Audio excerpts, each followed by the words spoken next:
This morning we'll talk about the innocence of God's Son. Innocence, of course, is a central theme in the Course. It's what the ego has always striven mightily to deny and argue against by telling us that we are sinful creatures because of what we're told we did to God, betraying his love, crucifying his Son, and then making up a whole universe to support our sinful thought.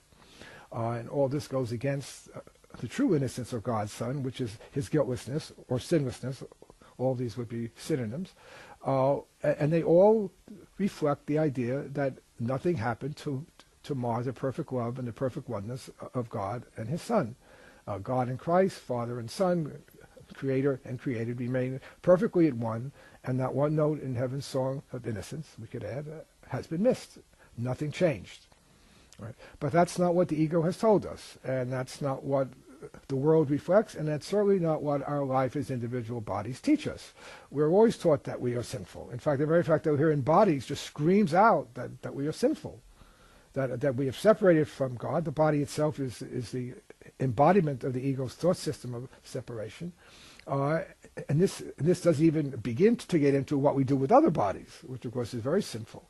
And if you redefine sin as selfishness, then you just have to look at what happens when you have a fetus and then when you have an infant. All the fetus and infant cares about is feeding itself, or being fed, being taken care of, being nourished. Doesn't care about the mother after a child is born, doesn't care about his parents, doesn't care about loss of sleep, doesn't care about anything other than its selfish need to serve its self-centeredness. And of course, there's no way of avoiding this.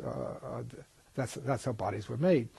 So that when we talk about sin, we're not only talking about what the world would call sin, doing things the world calls sinful, but we're talking about just being here as bodies, emotionally as well as physically, is just heightening the idea that we are guilty creatures because of our inherent or innate selfishness. So there's no way of avoiding the idea that we believe that we are guilty. When Jesus tells us at the beginning of the Teacher's Manual that the Course is only one form among many thousands of the Universal Course, he says that the major theme, or the unifying theme of the Universal Course, is God's Son is guiltless. In other words, nothing happened between him and his Father. Nothing happened to mar this perfect innocence of God's creation. But again, we are all born with what certainly in Judaism and Christianity we're told is original sin. Well, the Course's version of original sin is simply the belief that we separated ourselves from our Creator and Source. But we were all born with this innate sense of having not only done something wrong by virtue of being born, but being something wrong. Like within every fiber of our being, of our existence, screams out what the Course refers to in one place, the witnesses to sin, which in that section has to do with pain, but that we are all the witness to sin. So how could it be that we would ever believe that we are innocent? Helen Schucman had a wonderful vision before the Course came, I think, which I talk about in my book, Absence from Felicity, in which she saw herself in the presence of this magnificently beautiful and holy woman that was like a priestess. That I discuss in my book really is really kind of Helen's true self. But she saw herself in the presence of this priestess, and she was terrified to look at the priestess's face because she was afraid of how this holy woman would be looking at her, that she'd see all of her sins, all of her guilty secrets. And so Helen could not look at her. And finally, she was able to look at her in her face, and she realized that the priestess didn't even see her sins. All the priestess saw was the innocence of God's child. And Helen, I think, burst into tears at that point. That's our fear.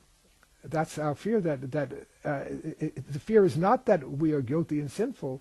The fear, that's what the ego tells us, the fear is what if we allowed ourselves to look at ourselves the way Jesus looks at us, or the Holy Spirit looks at us, and sees only innocence.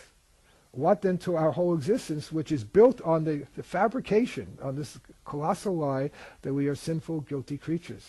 What the Course helps us to understand is that we cling to this guilty self-image and this sense of sin, because that proves that the ego was right and God was wrong. And then, of course, we take this perceived sin, deny it in ourselves, project it out, and see everybody else is sinful, which merely reinforces the guilt, because once again we're crucifying God's Son by seeing him not as God created him. So that we're all like Helen in this vision. On the one hand, terrified of having our guilt and sin being exposed, and then being even more terrified that this lovely, holy person that symbolizes our true self would simply look at us and not see us the way we see ourselves. And then finally the tears of joy and the tears of gratitude come when we realize that the whole thought system of the ego was just made up. And that we truly never left our Father's house, that we still remain at home in God. And our dreams of exile was simply that, only dreams. And that nothing happened.